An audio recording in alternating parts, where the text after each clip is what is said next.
peux que ça se craque des fois. Tu feras les bruits de navire, de vieux navire qui craquent, c'est content. C'est le tabouret de mon grand-père. OK. Puis on l'a réparé. Maintes fois. Culture Trad Québec, le balado du Conseil québécois du patrimoine vivant. Faites connaissance avec des porteurs de tradition. Découvrez leur motivation, leur détermination, leur talent. Alors que plus que jamais le plastique remplit les maisons, les artisans du bois poursuivent leur ouvrage exceptionnel, valorisant le bois, cette matière durable qui abonde sur le territoire québécois.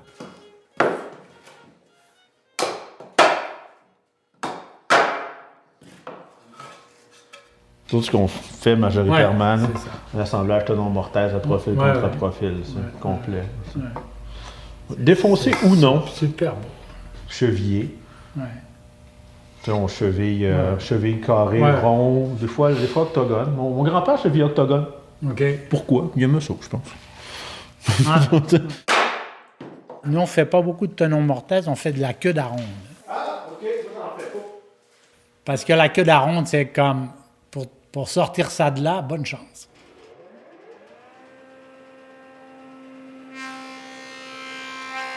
Dans le 4e épisode, Antoine Pelletier, menuisier d'art, reconnu en 2021 par le Programme national des maîtres de tradition vivante, s'entretient avec Didier Épard, navigateur et instigateur du projet de restauration de la goélette Gros-Île. Ils se rencontrent dans l'atelier Pelletier et Fils, à Saint-Liboire, où ça sent bon le bois et le travail.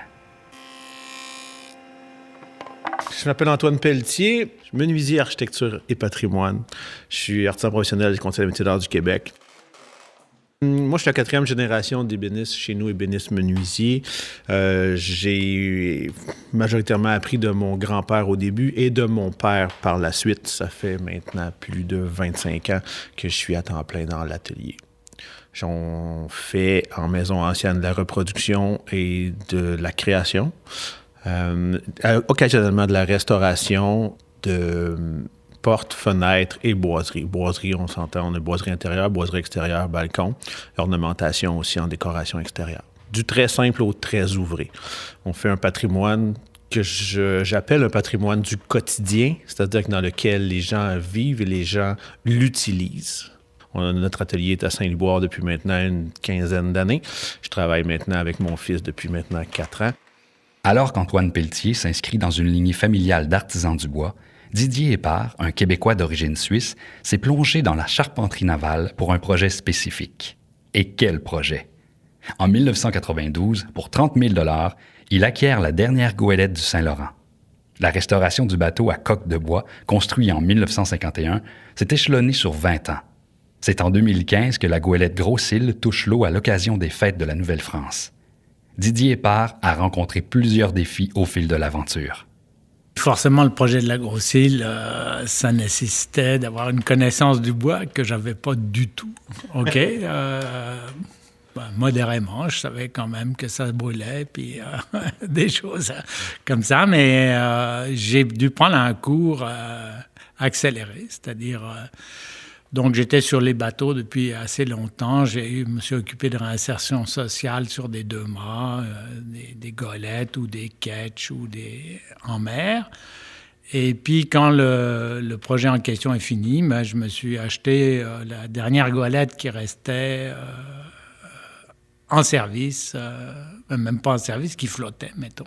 On va le dire comme ça, là, du Saint-Laurent, et qui était soi-disant restauré. Tout ça, les soi-disant, c'est jamais parfait. Après inspection, j'ai trouvé un charpentier de marine extraordinaire, qui était Paul Mailloux, de l'île aux Coudres, qui lui a tout de suite compris, en regardant juste le bateau comme ça, il a dit « T'as un problème là, t'as un problème là ». Puis il a été chercher sa chainsaw, puis il a tapé dedans, puis j'avais un problème pas mal. Là, la décision a été prise de refaire le bateau. Et ça m'a amené, justement, on ne trouvait plus beaucoup de charpentiers, de gens qui avaient une grande connaissance du bois, OK? Du bois dans le secteur maritime. Parce que la construction navale utilise plusieurs essences de bois avec plusieurs critères différents en fonction où la pièce va aller, en fin de compte, dans le bateau. Alors, je ne sais pas si vous avez les mêmes critères. Oui, bien, c'est sûr qu'on a, tu sais, les essences vont être utilisées au meilleur de leur capacité, oui, puis on va varier énormément dans les essences extérieures comme intérieures, puis pour chacune des usages, on a des essences qui sont d'usage, on a plus de résistance mécanique, il y en a qui vont avoir plus de dureté, il y en a qui sont plus rigides, il y en a qui sont plus souples, il y en a qui cassent plus, il y en a qui fendent pas, il y en a qui fendent beaucoup, il y en a qui pourrissent moins, il y en a, mais qui sont pas assez durs, tu sais, fait que tout... Qui se rabotent bien ou qui se rabotent mal. Qui se rabotent mal, mais... Il y a du contre-fil ou pas. Oui, puis qui vont être utilisés, ben c'est le choix de tout ça est beaucoup basé sur l'expérience aussi. Oui, on a des données, on est capable d'aller en chercher plus qu'avant probablement, mais l'expérience de qu'est-ce qui fait quoi, et l'observation aussi d'où on en a retrouvé, puis on va aller loin avec ça, là, tu sais. On utilisait comme beaucoup d'ormes dans les slés, hein, parce qu'on a une résistance mécanique qui est exceptionnelle. Une expérience mécanique exceptionnelle. On n'a pas tant de dureté que ça se travaille assez bien, mais mécaniquement, on a la capacité sous le choc avant qu'elle casse, très, très élevée. Fait que ça, c'est un exemple d'utilisation vraiment précise. Puis ça, on a des structures qui vont être faites en frêne parce qu'ils vont être plus résistantes, mais moins de résistance à la flexion. Fait que la structure est en frêne, mais il y a des arceaux extérieurs en orme. Ça peut bien se travailler à la vapeur, le frêne. Mais c'est ça. Fait que chaque pièce a sa place là-dedans, effectivement. Moi, j'ai refait la goélette qu'avec des arbres de la forêt laurentienne, parce que c'est comme ça qu'elle avait été construite. Tu sais, j'aurais pu aller chercher du teck ou... non. Non. T'as pas pris un morceau de chêne européen non plus. Non, c'est ça. J'ai du chêne rouge ici, avec tous les défauts qu'a le chêne rouge. Avec toutes ses qualités aussi. Ses qualités, tu sais. Non, mais en marine, tu sais, il fait mèche. Il n'est pas à cellule fermée, le chêne blanc lait, mais pas le chêne rouge. Ouais. Alors, tu sais, ton étrave, elle est en chêne rouge, alors tu fais comme ils font en Nouvelle-Écosse. Au sommet de l'étrave, tu fais une cope, puis tu mets toujours un peu de térébenthine dedans, tu sais, puis pour que ça coule. T'sais. Comme ça imbibe tout le temps ton bois, là, avec un petit peu d'huile, puis c'est bon, tu sais. Ah oui. Puis ton chêne rouge, il va survivre. Il est parfait. Il est parfait, ouais. Tu sais. Ouais. Alors, tu sais, c'est des techniques des anciens. Il faut comprendre le matériau pour ça. Ben oui. Il faut le comprendre finement. Ouais. Faut savoir qu'est-ce que tu as dans la main comme bois, tu sais. Mm-hmm. Moi, j'avais du carrier, j'avais de l'orme, du pin blanc, du pin rouge, du chêne blanc pour la quille un peu, du chêne rouge, tu sais, de l'ostrier de Virginie pour faire certaines pièces qu'il faut qu'elles soient très, très dures et très solides. Qu'est-ce que tu faisais en ostrier? Cabillaud. Les cabillots d'amarrage. C'est le cabillaud, c'est quoi un cabillaud d'amarrage? Un cabillaud d'un c'est une pièce d'un navire. C'est un taquet d'amarrage. Tu as une tablette avec des trous dedans. Oui. Tu as des morceaux de bois qui sont enfoncés, oui, puis qui sont stoppés, puis il y a une tête, puis il y a un grand bâton en dessous. Oui. Puis quand tu as un cordage, une écoute... OK, tu peux les changer de place, puis tu accroches. Puis les tournes dessus, puis ça arrête la manœuvre.